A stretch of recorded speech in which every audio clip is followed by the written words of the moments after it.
Okay, so we're going to talk you through some calculations that are really similar to what you should be doing in Lab 19. And this would be if you want to make a buffer with a certain pH. And so let's say our requirement is you wanted to make 200 mils of a buffer solution with a pH of 9.25. Your first step that you should do is go along and decide which weak acid conjugate base system you want to use. And so I chose these four examples that were from the pre-lab, and you were given a Ka value for these acids, and first step you want to do is find the pKa. So the pKa is the negative log of the Ka. Notice how when I found the pKa, my values all have 2 decimal points, because the number of sig figs in your Ka will be the number of decimal points in your pKa. And if I look through them, I find that the acid with the pKa closest to my pH is HCN. And that is my goal. I want to end up with an acid that has a pKa close to the pH. And the reason why is if you look down at this equation, you will see that the pH equals the pKa plus the log of A minus over HA.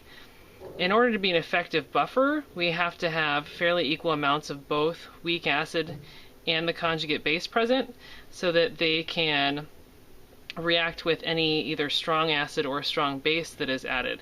So when HA is relatively equal to A minus, this value is going to be close to 0, leaving me with a solution whose pH is close to my pKa. So that's why I want to look for initially.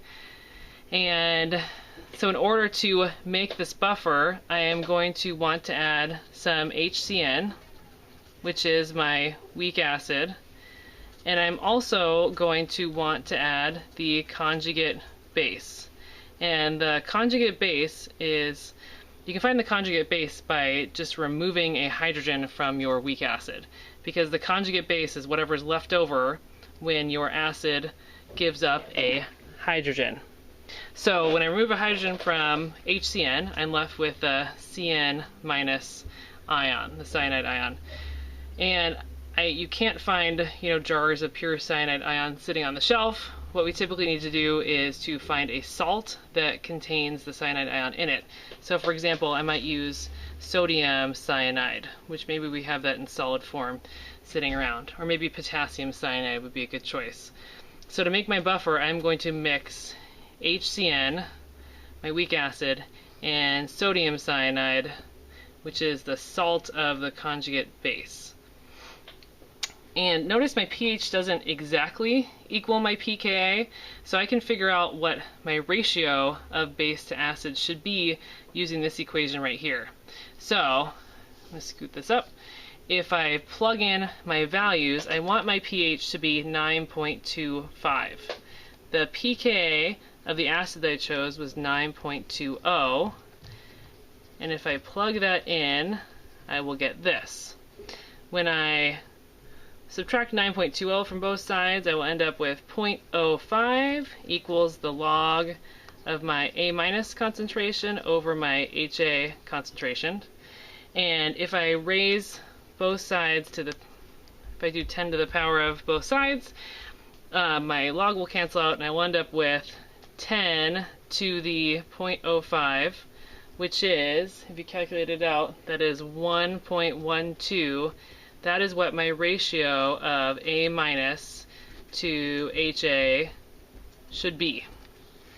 So I know that I want to have HCN and the Cn ion, and I want them to be in this ratio. I want to have 1.12 times, I want to have more A minus than HA, and they should be in it's a 1.12 ratio there.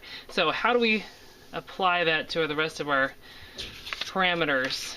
We want to think about, this tells me how to make a buffer with the pH that I want. And I also want my buffer to have a certain capacity. And the capacity is defined by this parameter right here, that it has to handle the addition of up to 40 mils of 0.4 molar strong acid or strong base. So what that means, and that is for a 100 ml sample of my buffer solution. So I'm going to make 200 mils of buffer. Okay, then I'm going to take half of that, 100 mils, and I'm going to add to it 40 mils of 0.4 molar strong acid or strong base. If you plug this in your calculator, 0.04 liters times 0.4 molar, what I'm doing is I am adding 0.016 moles of either H plus or OH minus ions.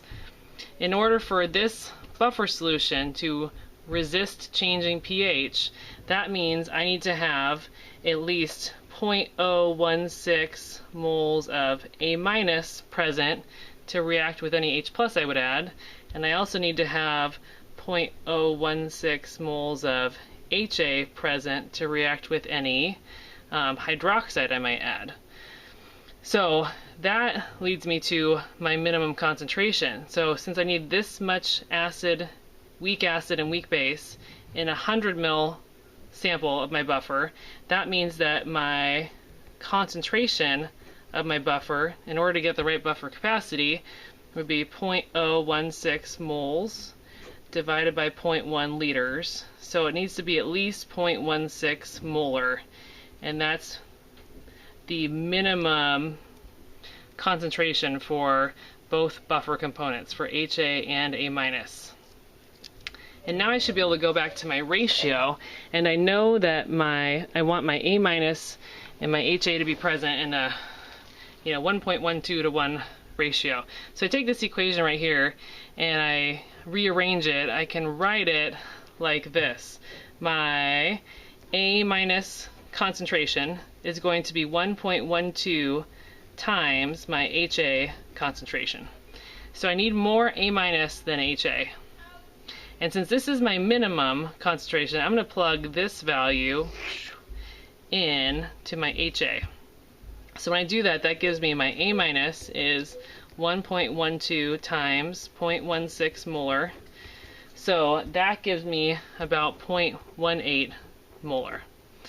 So what that means, if I shift everything up, is that in order to make a buffer with the right pH and the right buffer capacity, I need to have 0.16 molar HA and 0.18 molar A minus. Thinking back to what that was, remember we said our weak acid in this case is going to be HCN, and our conjugate base is the CN minus ion, which we're saying is going to come in the form of the sodium cyanide salt.